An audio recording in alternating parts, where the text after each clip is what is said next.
Okay, so right now, currently in Connecticut, it's just me, my mom, and my brother.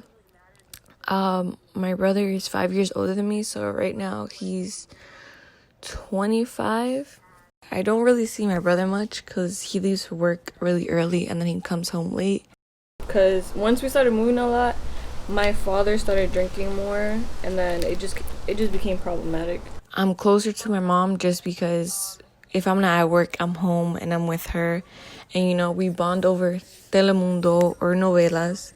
I feel like I had to develop at an earlier age just due to the fact that even in elementary school, I had to walk to school by myself. So I basically used to walk, I want to say like 20 to 30 minutes. And I know people hear that and they're like, what? A kid so young walking and this and that. But it's just like, I had to accommodate because both of my parents were working, My brother was already in school. So I feel like that helped me develop faster than people in my age group. Just because I had to get out of that fear of being alone and just go through it because I had to get to school. I had to be independent. So when you're in New York and you're a super, you basically live in the basement, and the super does all the responsibilities of making sure like the electrical's running, your gas, like all of that stuff. But he was a really close family friend. Does that make sense? Like he kind of became family over the years, and so he used to live in the back. Okay, right? So first when you enter, it's a hallway, and it divides into two. So this side has like a whole separate apartment, and then this side has another apartment. So I remember he used to help me with homework all the time. And one time I went back there and I found him like passed out. So that was really traumatizing. I still picture it to this day, but it's just, I don't think when you're like 8 you want to see that as a little kid. He was dead? No, he was passed out. From what? Because I think he was trying to, I don't know.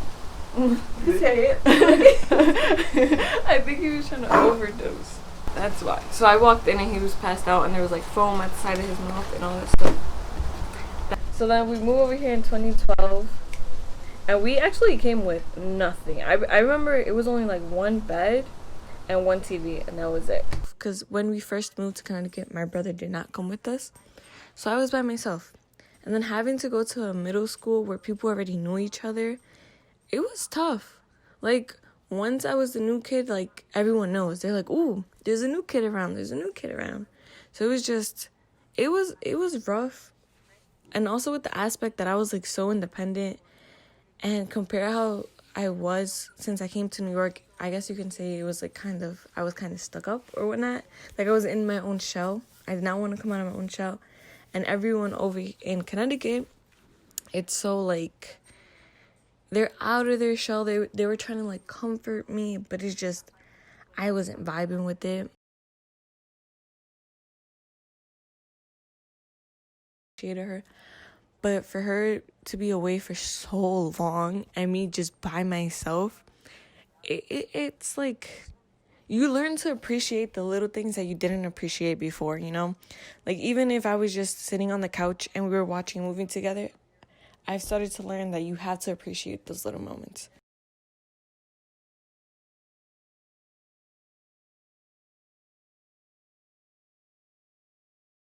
Honestly, I would have to say what I learned to love about Connecticut is just hiking. Like, in the city you can't do that. The city you go out and you see buildings. There's just a mess. You see the subway, the buses, people walking. And then in Connecticut, we don't have a public transportation system like that. There's mostly everyone has cars. You barely see people walking like that. So just to have the ability just to hike up to like Castle Craig, for instance, it feels good. Like, you're getting your exercise in. You feel happy because you're doing exercise. And it's a beautiful sight once you get up there.